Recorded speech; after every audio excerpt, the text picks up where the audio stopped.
শ্রমিক আদালতে শ্রমিকরা মামলা করে তাদের ন্যায্য অধিকার আদায়ের জন্য।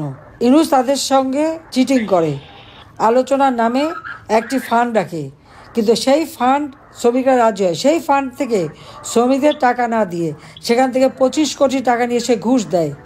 শ্রমিকের নেতা, প্রেসিডেন্ট, সেক্রেটারি এবং আইনজীবীকে 3 কোটি টাকা করে ঘুষ দেয় এবং সেটা ধরা পড়ে এবং শ্রমিক আদালতে মামলায় ইউনূসের শাস্তি হয়।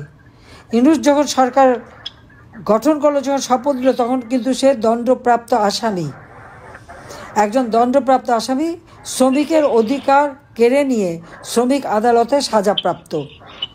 আজকে সকল শ্রমিক শ্রেণী এবং কৃষক, এই কৃষকদেরকে আমরা 10 টাকা ব্যাংক অ্যাকাউন্ট খোলার ব্যবস্থা করে দিই, কৃষি উপকরণ কার্ড দিই, কৃষিতে ভর্তুকি দিই, বাংলাদেশ খাদ্যের স্বয়ংসম্পূর্ণ হয়। বর্গা চাষিদের বিনা জামানতে আমি কৃষি ঋণ দেওয়া শুরু করি।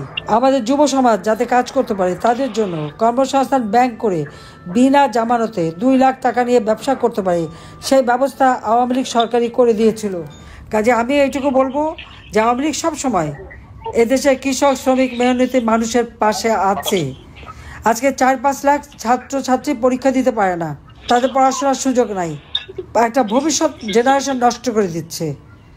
আবার দিন ফিরে আসবে, সুন্দর পরিবেশ হবে, ছেলেমেয়েরা আবার লেখাপড়া শান্তিমতো করতে পারবে এবং দেশের মানুষের জীবনে শান্তি ফিরে আসবে ইনশাআল্লাহ।